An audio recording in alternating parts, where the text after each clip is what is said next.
Depuis, pendant, and pour.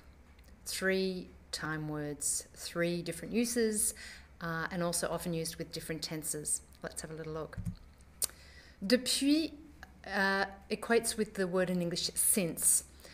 If an event began in the past and is continuing into the present, we use depuis with the present tense. For example, Sam et moi sommes ensemble depuis un an. Sam and I have been together for a year. J'étudie le français depuis 3 ans.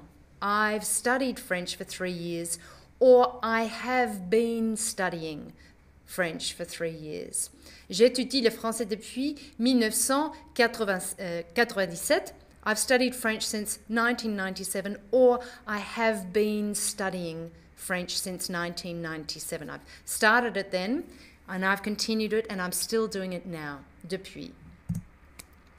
Depuis can also be used to indicate an action that was occurring in the imparfait when it was interrupted by another action in the passé composé. Just as before then, when we used I have been doing something, this would then equate in English with I had been doing something a bit further in the past, okay? Depuis quand dormais-tu quand je suis arrivé? How long had you been sleeping when I arrived? Pendant means during, but it's usually best expressed in English as for plus a certain amount of time. It can be used with all tenses.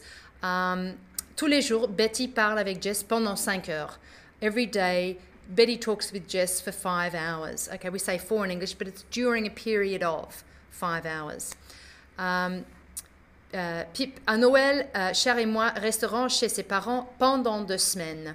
For Christmas, Cher and I will stay at her parents' for 2 weeks. There, you can also use pour, but pendant is okay because we've got the idea of during. We're going to spend a passage of time there, 2 weeks. Pendant is used with the passé composé to indicate how long a completed activity lasted. Okay, so this is where we have to be careful not to use depuis with the passé composé. Hailey a attendu son père pendant 1 heure. Finalement, il est arrivé, il était toujours en retard. Hailey waited for her dad for an hour. So that happened. Hailey waited for her dad pendant 1 heure, for an hour, during a period of 1 hour. Finally, he arrived. If you wanted to use depuis there, you would have a different sense. If you said Hailey attendait, you'd have to use the imperfect. Attendait son père depuis 1 heure quand il est arrivé.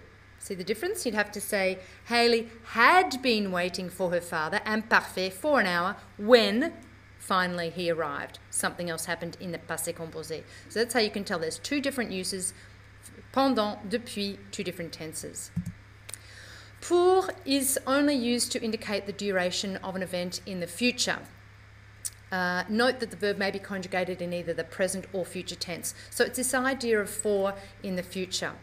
À Noël, Grace et moi, nous allons chez moi pour 2 semaines. So for Christmas, Grace and I are going to my house for 2 weeks, and it's something that's going to happen in the future. Okay, so that is Depuis Pendant Pour.